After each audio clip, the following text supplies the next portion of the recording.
Hello everyone, সকালে উঠে দেখি বাইরে প্রচণ্ড কুয়াশা পড়েছে। আমি এখানে চা করে নিলাম। চা খেয়ে ফ্রেশ হয়ে আমি এখানে রেডি হচ্ছিলাম। তার কারণ সেদিন ছিল আমার কাকুর বিয়ে বাড়িতে যাব, তাই একটা হলুদ শাড়ি পরে নিলাম। আর মেকআপ সেরকম কিছু করিনি, খালি টিপ, লিপস্টিক আর একটু পাউডার দিয়েই মেকআপ করেছিলাম। কোনো ফাউন্ডেশন, ব্লাশার কিচ্ছু অ্যাপ্লাই করিনি। তারপর আমি এখানে জল ভরতেও চলে এলাম। পেছনে পাড়ার সমস্ত কাকিমণিরা ছিল।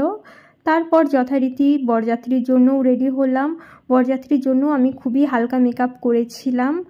আর এখানে আমি আয়নাতে নিজেকে দেখছিলাম আর একটা ওভারকোটও পরে নিয়েছিলাম শাড়ির ওপরে, যেহেতু খুবই ঠান্ডা ছিল। তারপর বিয়েবাড়িতে এসে দেখি রিচুয়ালসও স্টার্ট হয়ে গেছে। এটা ছিল আমার নতুন কাকিমুনি। আর বিয়ে এনজয় করে আমি এখানে বাড়িতে চলে এসেছিলাম। বাড়িতে এসে মেকআপটা তুলতে বড়ই ল্যাদ লাগছিল, কিন্তু স্কিনের কথা ভেবে আমি মেকআপটা তুলেই নিলাম। অবশেষে স্কিন কেয়ার করে আমার স্কিনে গ্লোটাও বেড়ে গেছে, তার সাথে সাথে আমার দাঁতের ব্যথাও বেড়ে গেছিলো। তারপর বৌভাতের দিন আমি এখানে সাজাতে বসে গেলাম।